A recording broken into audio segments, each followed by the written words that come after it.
మల్లవరం. మాకు 3 ఎకరాల కాశీవాణి తూము మీద మాకు 3 ఎకరాల భూమి ఉన్నది. దాన్ని మేము నైట్ వంతు కట్టుకుంటాం. నీరు నైట్ వంతులోనేమో ఈ నీరు తీసేసుకుంటే మాకు ఏది వస్తుందో ఏది రావట్లేదు మేము రోజు చూసుకోవడానికి చేయడానికి కష్టంగా ఉంటుంది. దాని గురించి మేమేమో ఈ బోధి ఉండటం వల్ల ఇలా జరుగుతుందని ఆ బోధి కప్పెట్టేయాలని అంటే 2-3 సార్లు జనార్దన్ గారితో వాళ్ళతోటి చెప్పించి అన్ని చేయడం జరిగింది. తీసేస్తుంది నేను మళ్ళీ వదిలితే నన్ను అడగండి నేను మళ్ళీ ఇది చేయను అన్న టైప్లో మాట్లాడాడు 2 సార్లు కూడా. ఇంకెన్నిసార్లు అయినా ఇంక ఇలా మాట్లాడుతున్నాడని నిన్న పగలే వదిలేసారు నీరు. వదిలేస్తే మేము వచ్చి చూసుకుని నీరు ఒక చుక్క వస్తుంటే ఆ చుక్కగా నీరు వస్తుందని చేరి పెట్టేసుకుంటూ ఉంటాం. అది ఏ నీరు అది కానీ మేము చూడడం అసలు. దాని మీద తీరా చూసేటప్పటికి రంగు కూడా మారిపోతుంది ఏంటని నిన్న మళ్ళీ చూసేటప్పటికి ఇటు కసర ఐరన్ దాని నిండా ఎక్కువ ఐరన్తో వచ్చేస్తుందండి.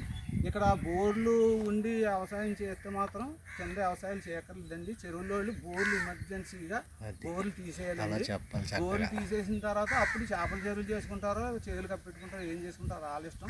బోర్లు ఉన్నంతసేపు మాత్రం ఈ పక్కన పేటకు కూడా ఇబ్బంది వచ్చినా వాళ్ళు ఏం మాట్లాడట్లేదండి. మరి వాళ్ళకి ఏం పట్టించుకోవట్లేదు. మరి ఏం చేత తెలియదు మాకు.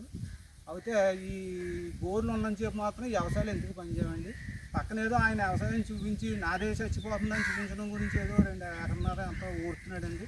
ఆయన చచ్చిపోతుందంటే మరి కింద ఎంత చచ్చిపోతాయి అవి చూడటం మానేసి నాదే చచ్చిపోతుంది అన్న టైప్లో ఆ ఎకరన్నర చూపించి మా అందరినీ పాడు చేస్తున్నాడు. ఎక్కడ పోయినా పైన మేము ఈ బోర్లు ఎమర్జెన్సీగా బోర్లు ఉండటానికి లేదండి. బోర్లు తొలగించాలి.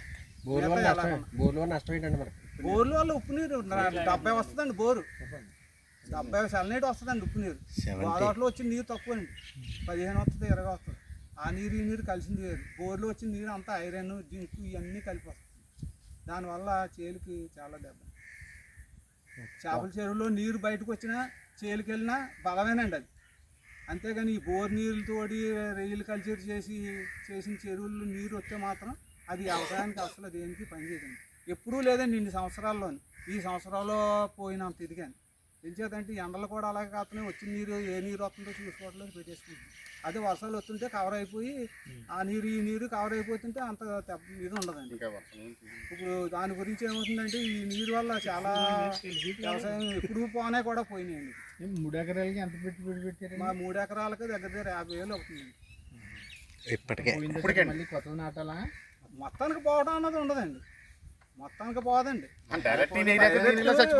ఇదే పరిస్థితి అయితే చచ్చిపోతుంది కదండి. అది ఇది కలిపి అవటంలో 10 మొక్కలు మొలిసింది 5 మొక్కలు మొలుస్తాయి. 10 మొక్కలు మొలిసింది 5 మొక్కల్లోని 1-2 అలా సత్తా ఉంటున్నాయి. వేరే కాలం మీద అయితే 50 బస్తాలు 60 బస్తాలు పండుతున్నాయండి. మాది వచ్చేటప్పుడు 35 బస్తాలకు కూడా